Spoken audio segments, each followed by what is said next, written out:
Hey guys, अस्सलाम वालेकुम, welcome back to beauty B spy. How are you doing? Thank you so much guys आपके support के लिए। Guys इस वीडियो में मैं recently American supernatural horror thriller movie the black phone को एक्सप्लेन करूंगी। इस मूवी के डायरेक्टर हैं स्कॉट डेरिक्सन। डेरिक्सन ने फेमस मूवीज़ जैसे डॉक्टर स्ट्रेंज और सेनेटर को डायरेक्ट किया है। इस मूवी के मेन लीड रोल हैं ईथन हॉक और मेसन थेम्स। दी ब्लैक फोन 24 शॉर्ट मूवी दी ब्लैक फोन से अडेप्ट की गई है, जिसके ऑथर हैं जो हिल। डायरेक्सन का कहना है कि इस मूवी को बनाने के लिए उन्होंने अपनी लाइफ की मिसालें ली हैं और इस शॉर्ट फिल्म को पूरी मूवी में समेटा। जो हिल और उनके फादर स्टीफन किंग की तहरीर में हमेशा एक दिलचस्प कहानी मिलती है। स्टीफन किंग की बहुत सारी कहानियों में हमने जुल्म देखा है बच्चों पर और गलत इंसान देखे हैं जो लोगों को अब्यूज़ करते थे। लेकिन स्टीफन किंग की असल ख़ास बात यह है कि वो हमें पुराने दिनों की याद दिला देते हैं। डेरिक्सन डेनवर कोलोराडो में बड़े हुए थे और उन्होंने डेनवर में हर जगह जुल्म ही देखा था। वहाँ बच्चे बुली होते थे और जो बच्चे किसी न किसी तरह से इस चीज़ से बच गए उन्हें उनके पेरेंट्स अब्यूज़ करते थे घर पर। दी ब्लैक फोन एक कंप्लीट सस्पेंस और हॉरर मूवी है जिसकी कहानी कुछ यूं है। एक टीनेजर बॉय को एक मास्क सीरियल किलर किडनैप कर लेता है। अब इस बॉय को एक ब्लैक फोन पर मिस्टीरियस कॉल्स आती हैं इस सीरियल किलर के पुराने विक्टिम्स की। गाइस इस वीडियो में मेजर स्पॉयलर्स हैं। दी ब्लैक फोन रिलीज हुई जून 24, 2022 में। IMDb पर दी ब्लैक फोन को मिले हैं 7.1 स्टार्स आउट ऑफ 10। रॉटन टोमेटोज पर द ब्लैक फोन 83% फ्रेश है और इसका ऑडियंस स्कोर है 88%। द ब्लैक फोन को गूगल यूजर्स ने 91% लाइक किया है। गाइस अगर आपने ब्यूटी बी स्पाई को अभी तक सब्सक्राइब नहीं किया तो इसे ज़रूर सब्सक्राइब कर लें और साथ में बेल आइकन भी ज़रूर प्रेस कर दिएगा ताकि मेरी न्यू वीडियो आने की अपडेट आपको मिल जाए। Okay guys, let's get to it. The movie शुरू होती है 1978 से। एक बेसबॉल मैच में एक टीनेजर बॉय फैनी ब्लैक एक प्लेयर था। फैनी 2 स्ट्राइक में कामयाब हो जाता है, लेकिन लास्ट स्ट्राइक में ब्रूस यामाडा होम रन के लिए हिट कर देता है और ब्रूस की टीम बेसबॉल मैच जीत जाती है। मैच खत्म होने के बाद ब्रूस फैनी के पास आता है और उसका कहना था कि फैनी ब्रूस को ऑलमोस्ट हरा ही चुका था। फैनी को इस तरह की हमदर्दी की आदत नहीं थी क्योंकि वो अपने स्कूल मेट से रोज़ बुली होता था और इस वजह से उसका बिहेवियर हमेशा डरा डरा रहता था और फैनी के घर के हालात भी सही नहीं थे। फैनी के फादर अल्कोहलिक थे और इसी वजह से फैनी और फैनी की बहन ग्वेन को वो मारते थे। फैनी के फादर अपनी वाइफ का गम बर्दाश्त नहीं कर पाए, तभी वो अल्कोहल की लत में पड़ गए थे। दी ब्लैक फोन में ये नहीं बताया गया कि आखिर फैनी की मदर की डेथ कैसे हुई थी। हम ऑडियंस को सिर्फ डायलॉग्स के बिना पर ये बात पता चलती है। खैर फैनी के फादर अपनी वाइफ के डेथ के सदमे में थे और वो इस बात पर ज़्यादा गुस्सा थे जब ग्वेन ने उन्हें बताया था कि कभी कभी वो जो ड्रीम्स देखती है वो सच हो जाते हैं और इसी बात से फैनी के फादर ग्वेन को बहुत मारते थे। उनका कहना था ग्वेन से कि उसके ड्रीम्स सिर्फ ड्रीम्स हैं, उसके अलावा उनकी कोई हकीकत नहीं है। फैनी के ज़्यादा दोस्त नहीं थे। उसका एक कुलीग था रॉबिन। रॉबिन उसका अच्छा दोस्त नहीं था, लेकिन रॉबिन फैनी की इज्जत करता था क्योंकि फैनी कभी लड़ाई में हिस्सा नहीं लेता था। रॉबिन ने फैनी को बहुत बार बुली होने से बचाया था, लेकिन रॉबिन का यही कहना था कि फैनी को एक दिन खुद के लिए लड़ना होगा। जिस टाउन में फैनी रहता था वहाँ बच्चे गायब होना शुरू हो गए थे और अथॉरिटीज़ को कोई क्लू नहीं मिल रहा था कि आखिर ये सब क्या हो रहा है। एक दिन ब्रूस यामाडा गायब हो जाता है। डिटेक्टिव राइट और डिटेक्टिव माइलर ग्वेन के स्कूल आते हैं और ग्वेन से ब्रूस के बारे में सवाल जवाब करते हैं। एक किडनैपर दी ग्रैबर बच्चों को किडनैप कर रहा था। बहुत दिनों पहले ग्वेन ने एमी यामाडा जो ब्रूस की बहन थी उसे बताया था कि ब्रूस किडनैप हो गया है उसके ड्रीम्स में और वहाँ एक ब्लैक वैन और बहुत सारे ब्लैक बलून्स थे।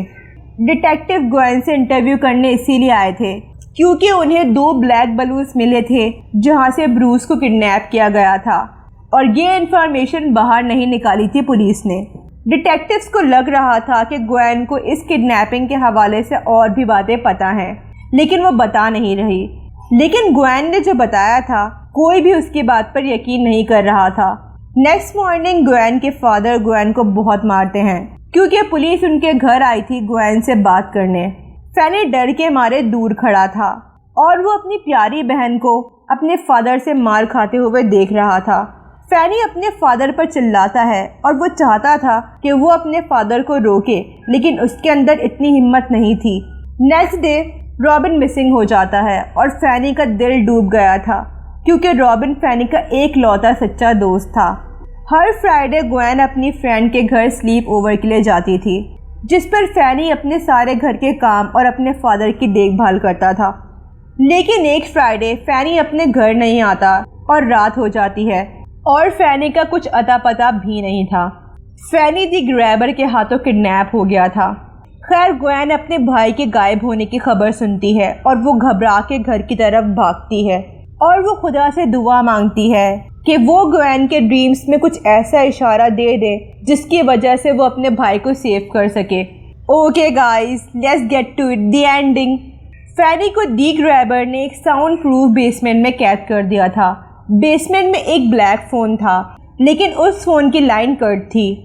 अचानक दी ग्रैबर कहीं फ़ोन बजने की आवाज़ सुनता है और उसका कहना था कि वो थोड़ी देर में वापस आएगा सोडा लेकर फैनी के लिए।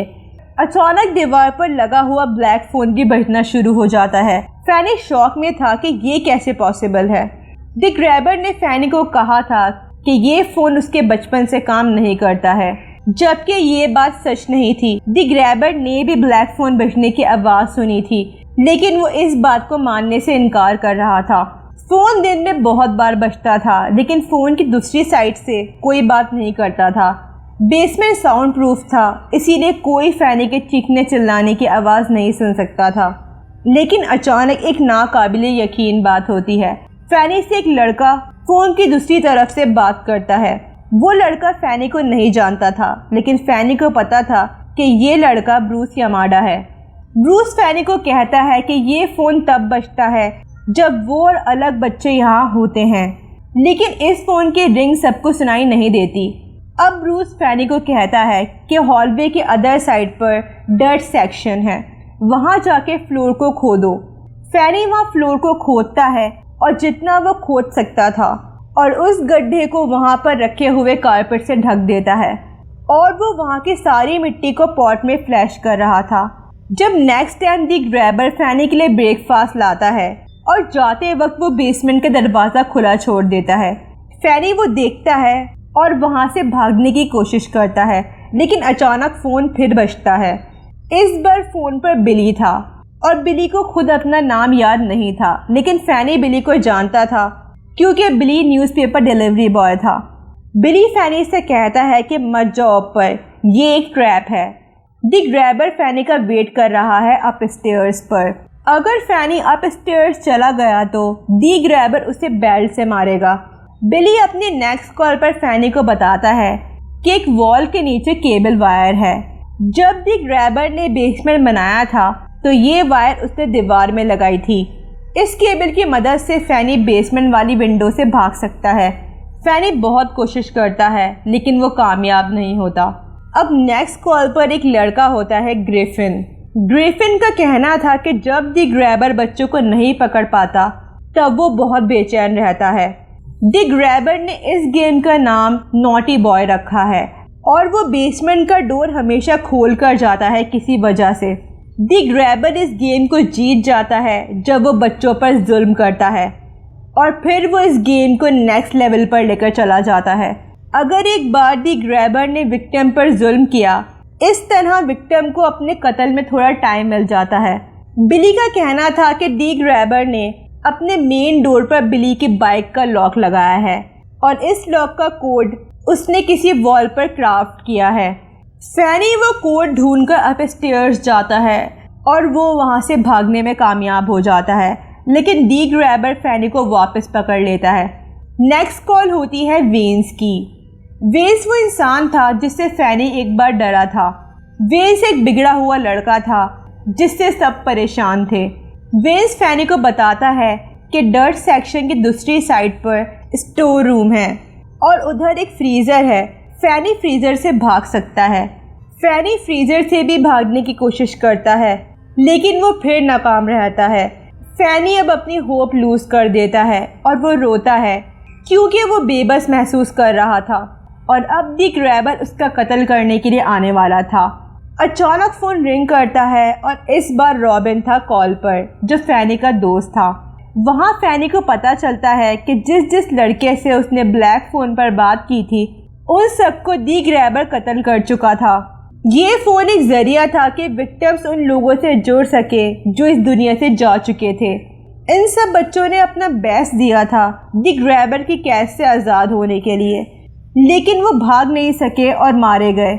लेकिन रॉबिन का कहना था कि फैनी यहाँ से भाग सकता है अगर वो खुद पर यकीन रखे, और फैनी को यहाँ से भागना होगा खुद के लिए नहीं बल्कि उन लोगों के लिए जिनसे फैनी ने बात की थी, और वो इस बेसमेंट में दफन है। रॉबिन का कहना था कि फैनी ब्लैक फ़ोन के रिसीवर में मिट्टी भरे डर्ट सेक्शन से लेकर, और वो फैनी को एक मूव सिखाता है जिसकी वजह से फैनी द ग्रैबर पर अटैक कर सकता था। उसी वक्त ग्वेन अपने ड्रीम में देखती है एक घर 7741। ग्वेन को मालूम था कि इस ड्रीम का कोई ना कोई तो मतलब है, इसीलिए वो अथॉरिटीज़ को कॉल करती है। फैनी इंतज़ार ही कर रहा था द ग्रैबर का कि जब वो आए तो फैनी उस पर हमला करे, लेकिन उस वक्त द ग्रैबर की जगह द ग्रैबर का भाई मैक्स बेसमेंट में आ जाता है। मैक्स कोकेन एडिक्ट था और वो अपने से द ग्रैबर पर थ्योरीज बना रहा था। वो अपनी थ्योरीज पुलिस को बताता है, लेकिन पुलिस ने उसकी बातों पर यकीन नहीं किया था और ये समझा था कि वो कोकेन एडिक्ट है। अचानक द ग्रैबर पीछे से आकर अपने भाई के हेड पर एक्स मारकर उसे मार देता है, और वो जब फैनी को मारने के लिए आता है, फैनी भागकर डर्ट एरिया में चला जाता है। द ग्रैबर उसके पीछे भागता है और फैनी ने वहाँ एक ट्रैप बनाया हुआ था पुराने विक्टिम्स की मदद से, और उस ट्रैप में वो चीज़ें यूज़ की थी जो विक्टिम्स ने उसे बताई थी।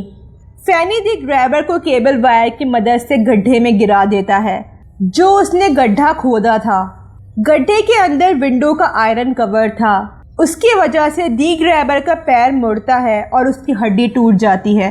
अब फैनी रॉबिन का सिखाया हुआ मूव यूज़ करता है और द ग्रैबर के मुंह पर रिसीवर मारता है, और वो फ़ोन वायर से द ग्रैबर का गला खींच रहा था।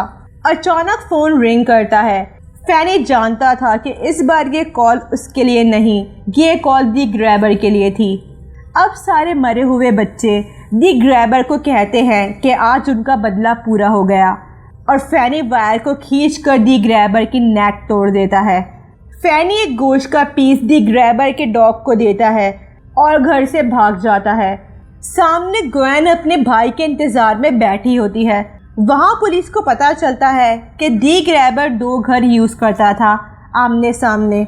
ग्वेन ने जिस घर का एड्रेस पुलिस को बताया था, उस घर के बेसमेंट में द ग्रैबर ने डेड किड्स की बॉडी को दफन किया था। ग्वेन अपने भाई से मिलकर उसे वार्म हग देती है।